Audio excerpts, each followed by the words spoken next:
दिनै 1 सेप्तेम्बर मोनसे गोथार सान। बे गोथार सानखौ दुलाराय ब्रह्म धर्म आफादा मोनसे गायसननाय सान, जोनोम सान हिसाबै जों फालिबाय थायो।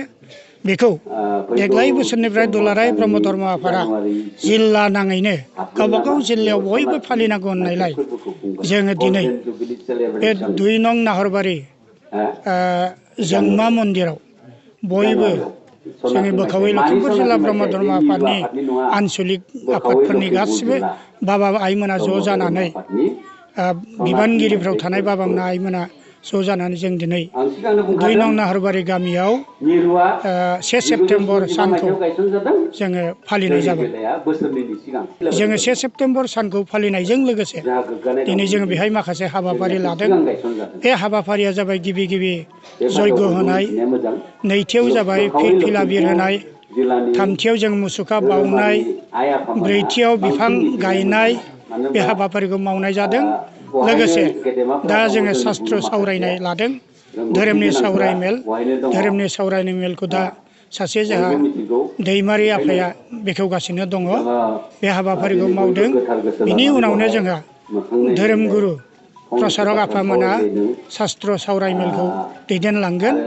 बेखौनो आङो धोरोम आफादनि आफादगिरि जानानै नों बाबानो 1 सेप्तेम्बर सानजों लोब्बा लानानै मा हाबाफारि सावरायनाय जादों बेखौ फोरमायनाय जाबाय। थांनाय 1975 मायथाइयाव गुवाहाटीनि ट्राइबेल रेस्ट हाउसआव जोंनि दुलाराय ब्रह्म धर्म आफादखौ गायसनजेननाय जादोंमोन। बै सानखौनो लानानै दिनै जोङो बोखारो लखिमपुर जिल्ला ब्रह्म धर्म आफादाबो दुलाराय ब्रह्म धर्म आफादनि बिथोन बादियैनो दिनै धेमाजि आनसलिकनि सिङाव थानाय दिफा ननारिनि दिफा नाहरबारि गामिनि जोंमा मन्दिराव जोङो 1 सेप्तेम्बर गायसननाय सानखौ फालिनाय जादों। बेयाव जों माखासे फारिखान्थि लानानै खामानिखौ मावफुंनाय जादों।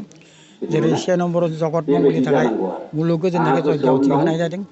जयग आवथिनि फारिखौ जोंहा जिल्लानिनो गाहाय आचार्य मानगोनां मुस्रि लीलाकान्त ब्रह्म आफायानो दैदेनदों। बिनि उनाव जोङो गायसनसानि धोरोमनि फिरफिला हिसाबै धोरोमनि फिरफिलाखौ बिरहोनाय जादों। धोरोमनि फिरफिलाखौ जोंहा जोंनि बोखारो लखिमपुर जिल्ला ब्रह्म धर्म आफादनिनो गाहाय आफादगिरि मानगोनां चन्द्रमोहन बसुमतारी आफाया फिरफिलाखौ बिरहोदों। थामथि फारियाव जोंहा गुरुदेब कालिचरननि मुसुखायाव बिबारजों मान बावदों। बे मान बावनायनि फारिलाइखौ जोंहा दैदेनदोंमोन मानगोनां बिरेन्द्र कुमार ब्रह्म बाबाया। बिथां बाबाया जाबाय जोंनि बोखारो लखिमपुर जिल्ला ब्रह्म धर्म आफादनिनो बोसोनगिरि, लोगोसे दुलाराय ब्रह्म धर्म आफादनिबो बोसोनगिरि। आरो बिनि उनाव बिफां गायनायनि फारि दंमोन। बिफां गायनायनि फारिखौ जिल्लानिनो लेङाइ गाहाय आचार्य आफा गलाब बाबाखौ बे खामानिखौ मावफुंनो थाखाय होनाय जादों। बिनि उनाव जोंहा मोनसे गेवलां मेल खुंदों। गेवलां मेलखौ सामलायदों जोंहा जिल्लानि आफादगिरियानो चन्द्रमोहन मुसाहारि बाबाया।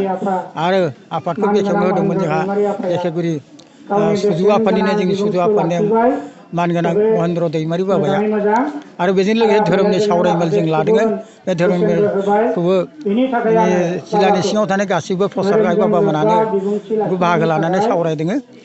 आरो बे खामानिनि फारिजों लोगोसे जोङो गोथौ मोनसे सान्थौ लादों, थांखि लादों, जाहाथे जोंनि ब्रह्म धोरोमनि थाथौफ्रा जाहाथे मुलुग संसाराव गोसारनायजों लोगोसे बयबो बिनि दारैनो आध्यात्मिक गियानखौ मोननानै जाहाथे बयबो गोसोआरि आरो देहायारि जौगाथाय आरो मोनसे समाज संस्कार जाबोनो हायो। बिनि थांखिखौ लानानै जोङो जोबोद नाजादों आरो इसोरनि खाथियाव जों बेखौनो आर'ज गाबदों परमात्माया जाहाथे जोंखौ दैदेननो लोगोसे गासैबो समाजखौनो मोनसे मोजां साखोन महरै दैदेननो हायो आरो मुलुगनाङैनो जाहाथे जों मोनसे गोथार सैथोखौ थार बिथिंखौ दिन्थिलांनो हायो। बिनि आदर्शखौ लानानै जों दा बेखिनि खामानिखौ जों मावबाय दं आरो उनहालागै मावबाय थागोन। जथिजु गुरु आफानि खाथियाव जोंनि मावबाय थानाय खामानिखौ जाहाथे उनाव जों आवगायलांनो हायो, बिनि थाखायनो जथिजु गुरु आफानि खाथियाव आङो आर'ज गाबनानै आंनि बिबुंथि होनायखौ बेखिनि फोजोबनाय जाबाय। गोजोन्थों।